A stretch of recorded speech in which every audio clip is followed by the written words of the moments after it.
First section 212, encryption, keeping it confidential. Just doing the first half today. This is about learning how cryptography works. That's this section. We'll do the second half later. What is cryptography? Well, this is like you want to send messages online. You want to send messages, but you want to have them password protected. You want to make sure not everyone can read them. Cryptography is the idea that you are delivering a message, but you kind of make it secure, make it confidential, using some kind of maybe a password or some kind of system that hides the message, that encrypts it. So we can play a little video on what that looks like, right? What is cryptography? There's a lot of different ways. Cryptography has a long history if you go back years. The days of the Spartans, 480 BC. Do we call it BC nowadays, or is it BCE? I thought that got changed. I thought BC got canceled. Apparently it's not canceled in the PLTW world. But you'd want to encrypt a message there. You want to send messages. You don't want the enemy to get them. So they wrote them on strips of leather wrapped around a wooden staff to write messages, and removed the strips of leather. You just kind of hide it in something. Okay. The message could not be read until it was wrapped around the same staff again. Oh, that's kind of neat. You're using like old technology. How about this? Invisible plant milk.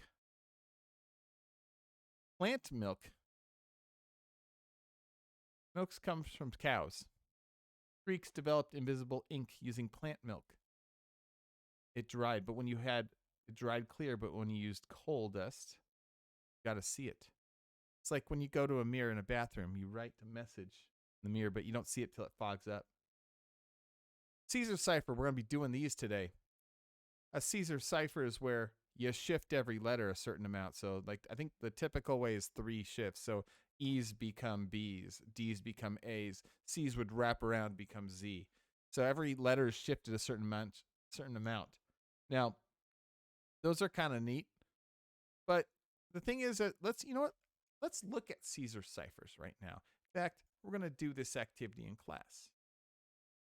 I want to pull up a website right here. We're going to pull up Crypti. I want to show you how this works. So let's say I had a message, and I'm going to find a message on this website, crypti.com. Really good place to play around with different ciphers. You can choose Caesar cipher. They got everything here. So I can make a message. I can go, hello, everyone. Welcome to class. And you can choose how much you want to shift in the Caesar cipher, and it'll have the cipher text. So, for example, I can make it shift 3. Oh, yeah. If I want to encrypt, yeah, you can do Visionaire ciphers. Do you really use Visionaire ciphers? Visionaire. That's how you say it. I remember looking that up last year. Vigneri. You look at this cipher. Vigneri. I thought it was Vigneri, but you look online, you go, it's Visionaire. French. So it shifts everything. So you look at something like this, and it's really hard to read. So obviously, I can't read this and know what I'm doing. And what's cool is I can decrypt it. So if I have this message right here, I can use plain text, and I can shift it back to be able to read it. So kind of simple concept right here, right? But so let's see how this works if I don't show you a message. I'm going to make something. I'm going to paste a message in chat. This looks like garbage, right? You don't know how to read this. I want you to use the Caesar cipher. I want you to use the Caesar cipher right now to try to decode that message. You don't know what a Caesar cipher is. Here it is again. We are going to decode this message. So I'm going to paste this. I'm going to use decoder. Let's start at 0. I don't know what it is. I want you in chat right now. Whisper to me what that message says, or whisper to me how many you had to shift over. So here's the message. I want you to practice shifting until it makes sense. Whisper in chat right now. Let me know. You're watching at home.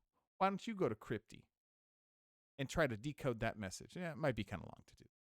You have to type it in. Decode that message right now. So here's a solution if you were trying this. I was playing around. You can shift this. I go up to 15, and I see the promotion. Our third and long deal. Here we go. Third and long is now available. And you see, this works because you can read this. John Smith subs. So it was on their Facebook. You know, but what's neat about this is if you keep going, eventually you'll find other numbers. I had people also tell me like negative numbers. Oh, 41 also works. Huh. Why does 41 also work? You know what else is going to work? Oh, negative 11. You'll see different numbers work. You're like, wait, why does 15 work and negative 11 and 41? 67. Go ahead.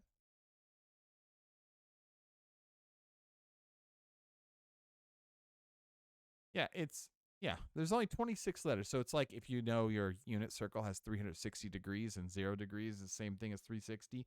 Think of them as coterminal angles. They're co-ciphers because you're wrapping around. So yeah, and this is one of the downsides of a Caesar cipher. If people don't know, like, okay, so if people don't know how much you shift, they can always just play around.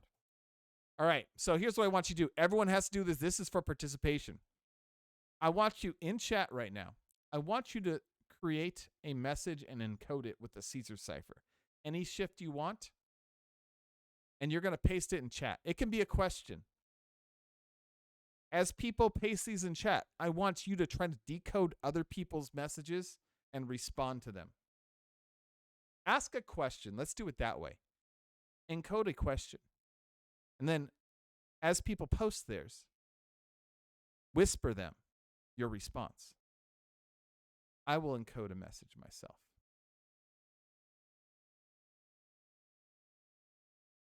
Okay, we're going to do this live.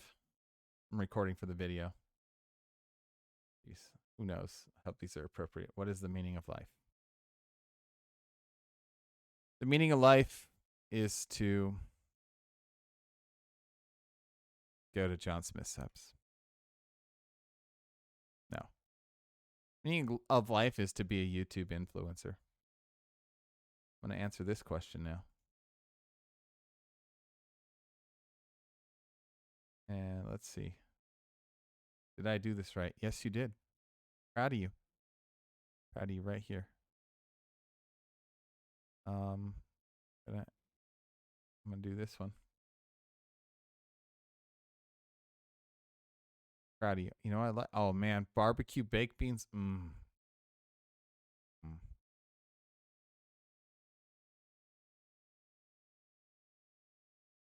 Okay. I do this one. So you can go to negatives. Oh.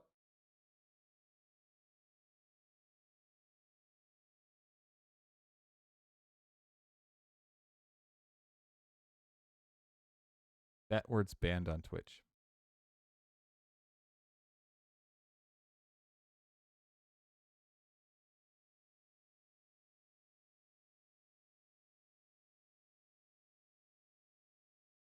I think it was a typo, though, I'm sure. How's your day been? It's been pretty good. I got my internet. I'm going to answer this one.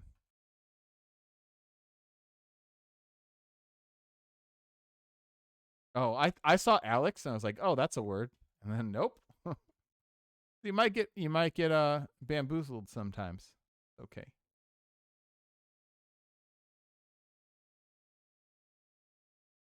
Oh, easy. You guys watch the Nickelodeon, like the football game? They had the playoff game on Nickelodeon. I heard that was kind of stupid and funny. Maybe it was funny. Weird. I don't know. Favorite Nickelodeon TV show? Oh, this is oof. Oh, this is important.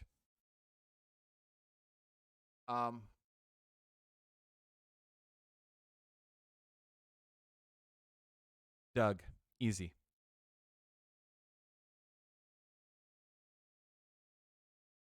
The best thing about Doug.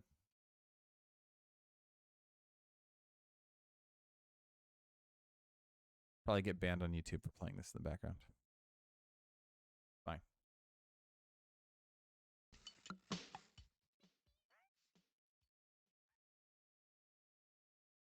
Oh, wait. You can't hear the audio.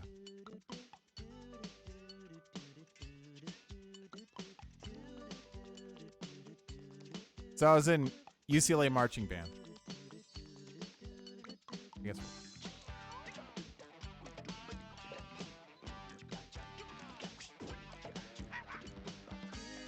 This is going in the video.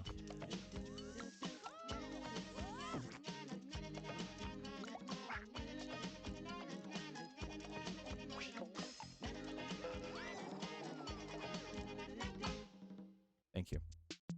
Oh, wait. We're not playing the whole thing. I was in marching band, UCLA.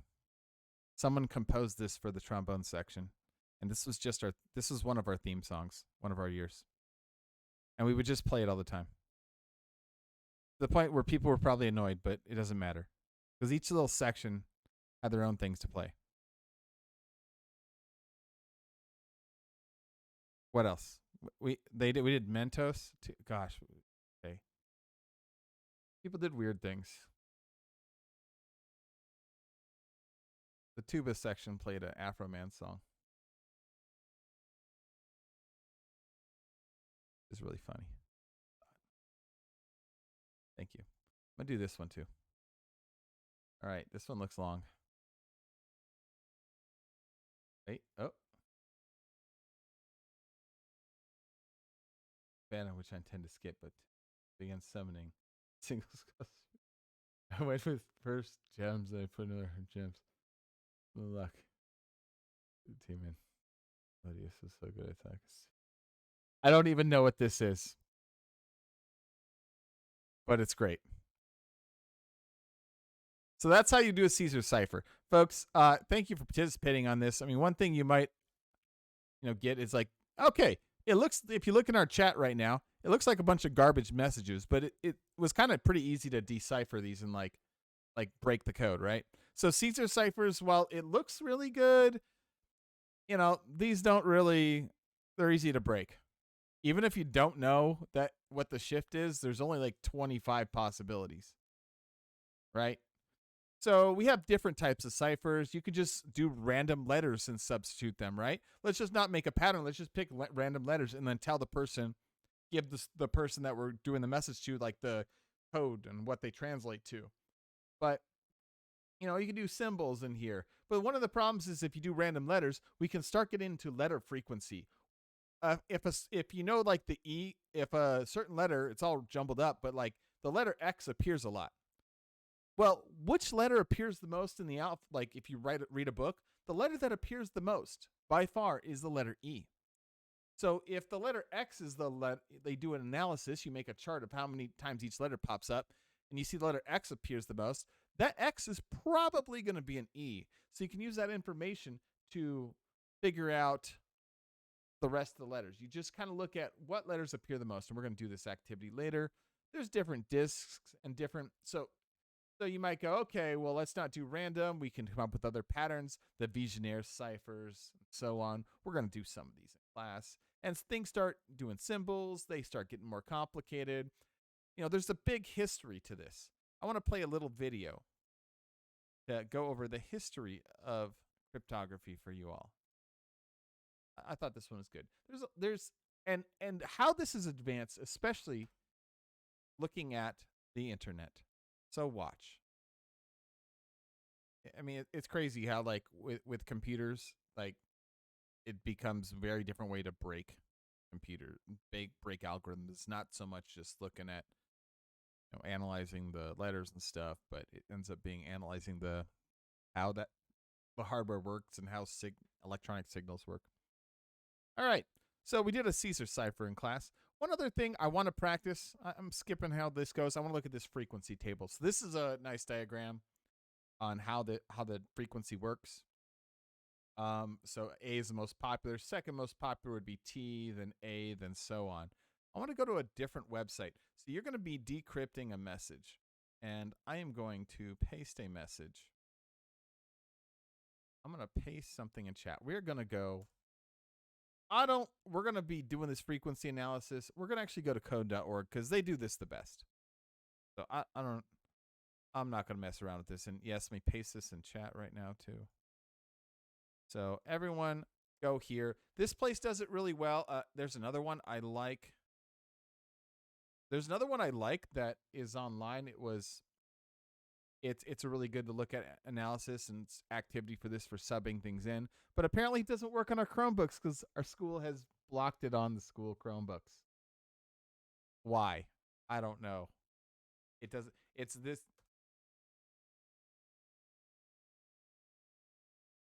Yeah. It's like this. This website is blocked. And all it is so I want you to take a message. I'm going to paste this in chat. I'm going to do the one PLDW is doing. We are going to, so this has been like they've randomly jumbled up the letters, and you're going to use frequency analysis and a little bit of puzzle solving to solve it. So I like pasting it in here, and then it says find frequencies. So this is the one that doesn't work on Chromebooks. It's like I can't solve this when it doesn't work. And it worked. I know we did this in school in person. So it worked on the laptops in my classroom, but whatever. Distance learning. So this is like the general frequency of English language letters. So E is the most, Q is the least. And then it says, here's the frequency of the letters up here.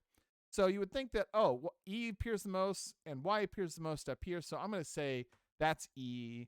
And then this one would be Q's would be T's. Then let's guess that's A. And then this is O. And then the I's the same. You know, when you're jumbling it up, some of those letters might stay the same. They don't necessarily have to change. So if it makes the substitutions, notice when it substitute for all these Y's, they substitute the E's in. And the idea is that if you're picking the correct letters, you'll eventually get something that will create you'll be able to decode this message. I like using this one, but it doesn't work for everyone. So I wanted to show that to you in case you like using that one. I don't care. If you want to use this one, you can. I'm going to paste it in chat. But Code.org one is actually really nice too. So the Code.org one works a little differently. They have this default message, but we're going to write our own message in here. I'm going to put I'm going to put that same message. And they're going to do an analysis, and these are the frequency of every letter in the alphabet. So what I want to do is we're going to go into random substitution mode. So click on that link. You don't have to sign in. It's so beautiful. It works so nice. And then I'm actually going to order this by percentage. Like E's at the top, Q's at the bottom. And what you do is you want to match up. So I'm going to say, you're looking up the letter frequencies up here. Y appears the most. So let's say I drag that E into Y. And let's say I drag this T over here. And I'm just kind of guessing. Notice as I do this, it starts filling in the letters over here. So for the rest of class, I want you to try, and this is what you have to do for the deliverable too, all right? You're just doing this. I want you to try to break this code here. I want you to decrypt this, all right? So you might, look, if I'm doing it this way, I start matching up things that kind of match. Like, obviously, like the letter N appears this much, and the letter F doesn't appear at all. It would be very, very unlikely that N's would match with F. This F is more likely to be Z or Q or X or possibly J, because it does. Same thing with A. Doesn't appear A doesn't appear at all, or just appears. No, it doesn't appear at all. At all this. So let's pretend I did this. I start with E's here and T's here and A's here. You might say, oh, it just lines up. Well, I start doing this. Does it start looking like it's making sense? Now, this makes let's think about the alphabet here. Well, one way that you want to look at this is there is a one-letter word right here, which is just Y. Now, if I say E goes to Y, now I have a lone E. And let's say this is an English sentence. Does it? This should be something that we normally do. We have, is E a word? It's not. What are our one-letter words in English? What do we have? What letters make up one-letter words? Got A and I, right? Yeah, just A and I. So I know that this, even though that Y is the most frequent, it's not always going to line up perfectly. We kind of have a relatively small sample size. So this Y is either going to be A or I. So I can either guess it's A or I. And A is more frequent than I's, so I'm going to start guessing with A right here. It could be I, but let's guess A. So you start looking at the one-letter words in here, and then we can look at two-letter words, and we can look at three-letter words. Got a question. What are the most common what's the most common 3-letter words? What would you think? You can type in chat too. If you don't know, you can look it up. And so you might look at what are common 3-letter words like the. The is probably the most common. I think if you look this up, let's see. Most common letter words.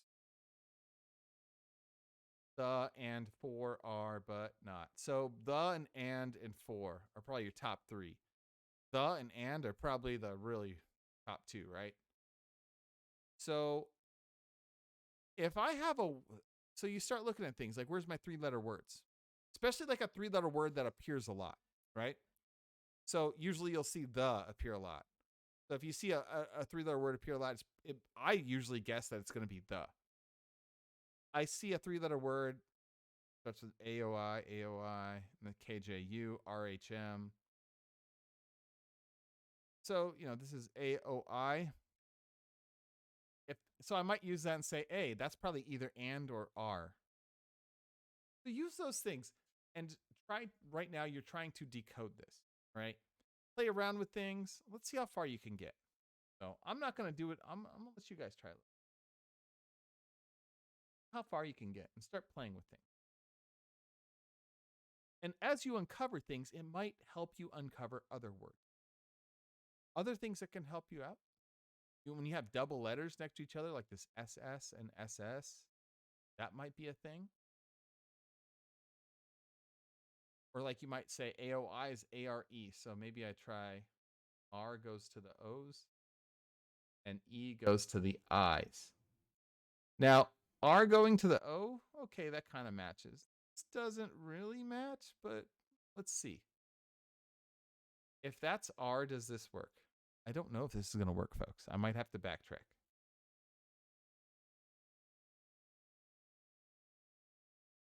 Hey, R appears a lot. I don't know if R is as popular as and, though, right? So I just went with R. That seems a little far off for E. So I might say, you know what? No. Maybe you try and. After this, I'm not doing spoilers. Guys, try. Maybe if that's and. And then that reveals some other things that maybe you can start plugging in other letters. So I'm gonna pause this for now, and I want you to try this. Those watching the video at home, that's kind of it right here. Post your solutions in my deliverable, but that's it. We're stopping at step. It's equivalent to making it this far.